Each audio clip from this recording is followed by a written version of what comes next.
This segment is brought to you by Barker Honda. It's better at Barker.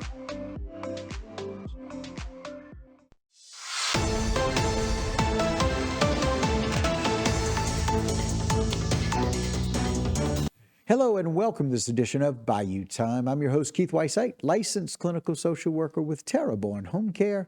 Very glad you're joining us. However you may be joining us, we appreciate it. We're always glad to bring you updates and information from Troop C as we welcome back to the program Trooper Henry Perez. Thanks for joining us today. Thank you for having me. Absolutely. We appreciate it. And so, Trooper, one of these things, we know school just started. We spend a lot of time talking and thinking about what happens when school starts.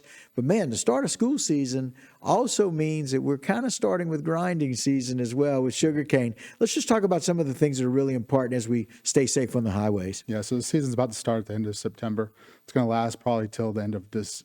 Well, it's going to last till the end of December, possibly into January. Right. But make sure you guys know that traffic's going to be plenty of traffic because with school going on, plan out your commutes just because you're going to have school buses also, especially in Lafourche, 308, Right. Raceland between by the sugar mill. There's going to be a ton of traffic backed up. So just plan your commute.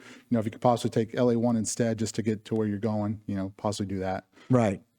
And so it's one of those things where we know that there are several ways or pathways. If it's school and you're in Houma, we know the bridges are an issue. Yeah. We know that. Yeah. And if you're on 308 or you're on LA1, we know that some of the schools in that area, we're going to be behind cane trucks. Yeah. And the other thing, good news, hadn't had any hurricanes. Yeah. Bad news, our sugarcane crops probably look better right now than they've had in years. Oh, yeah. We had a great so it's a great season, but it's one of those things that we deal with. So there's a lot of things that we can do to really kind of make sure that we keep the roadways safe.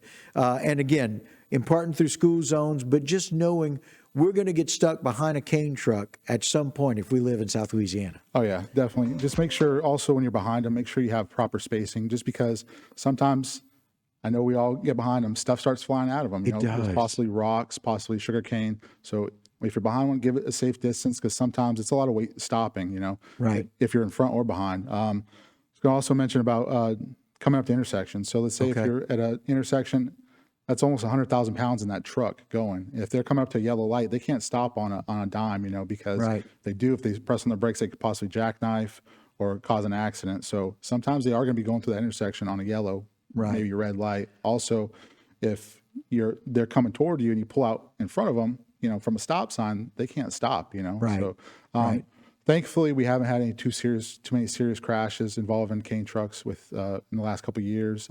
Mainly, it's people attempting to pass them. So they get behind them, they're coming up to a no passing zone or maybe even a passing zone, but you can't see. Those trucks are so long. You might be approaching a curve, and you got two vehicles going head on with each other. That's mainly is when we have issues is when people try to pass and they don't have enough time. Right. And so it encourages us to be patient, right? It's just one of those things. Hey, you're behind a cane truck. Just enjoy the fact that you live in beautiful South Louisiana, where we are behind cane trucks because they're just part of our area. The other thing is trying to pass one of those vehicles, like you said, whether you're in a passing zone or getting to a no passing zone.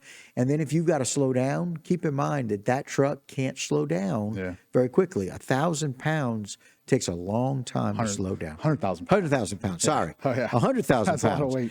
Yeah, and so the truck itself and then the weight of the cane. Yeah. It's just very, very difficult to be able to do. Let's talk about some other things that we can do. Distractions is one of those things we always want to remind people, right, Trooper? Yeah. Oh, yeah, we definitely want to. So stay off your phones just because if they stop, if you hit the back of a cane truck, that's, you're going to probably be seriously injured.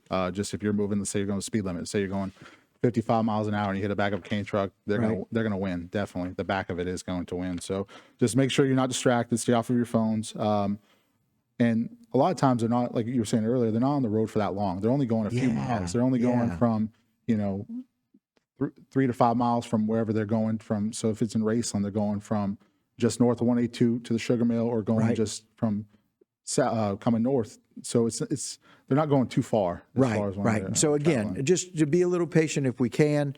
And so we want to stay alert, want to drive safely. But let's talk a little bit about the video that people can kind of look at and see. Yeah. You're talking about the one that we put out? Yeah.